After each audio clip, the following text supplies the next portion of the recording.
બોલો મેલડી માત કી જય।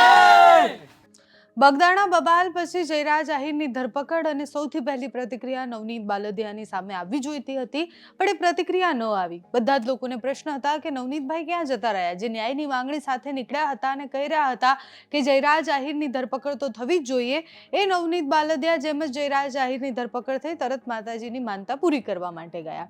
એનો વિડીયો પણ સામે આવ્યો। થોડા સમય માટે મૌન રાખેલું છે એવું પણ કહેવામાં આવ્યું। એ થોડા સમયનું મૌન છે કે વિષય પર બોલવાની ના પાડી છે, મોટા પ્રશ્ન છે। પણ અત્યારે તો નવનીત બાલદિયા પોતાના માતાજીના મંદિરે પહોંચ્યા છે। ત્યાં એમની માનતા હતી એ પૂર્ણ કરવા માટે। આખો કેસ એ રસપ્રદ અને આખો કેસ એ ગૂંચવણવાળો ત્યારે બન્યો કે જ્યારે કોળી સમાજ આખો મેદાને આવીને એવું કહી રહ્યો હતો કે નવનીત બાલદિયાને ન્યાય આપીને રહીશું।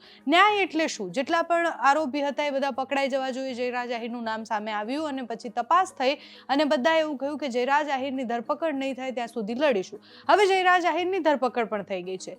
કોળી સમાજે એલાન કરી દીધું હતું કે 1 ફેબ્રુઆરી અમે બધા જ ભેગા થવાના છીએ નવનીતભાઈના ન્યાય માટે। હવે ન્યાય તો મળી ગયો છે, તો હવે 1 ફેબ્રુઆરીએ ભેગા થશે કે કેમ? જે મહાસંમેલન છે એનું આયોજન કરવામાં આવ્યું હતું, એ મહાસંમેલન થશે કે કેમ એ પણ મોટો પ્રશ્ન છે।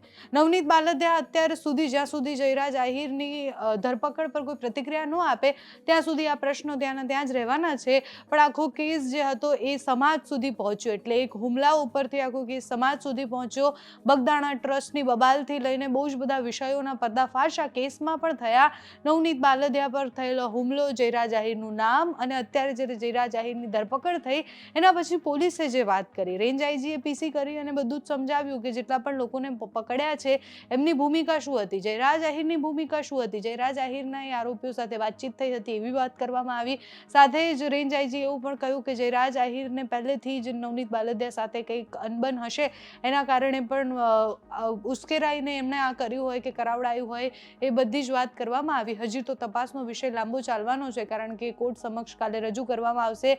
આજે મેડિકલ ચેકઅપ થશે અને કાલે કોર્ટ સમક્ષ જ્યારે રજૂ કરવામાં આવે ત્યારે કેટલા દિવસના રિમાન્ડ માંગવામાં આવે છે, શું આગળની કાર્યવાહી થાય છે એ સમય બતાવશે। અત્યારે તો જેમ જ જયરાજ આહિરની ધરપકડ થઈ તરત નવનીત બાલદિયા માતાજીના દર્શન માટે ગયા છે, ત્યાંથી આવેલા દ્રશ્ય પર કરીએ નજર।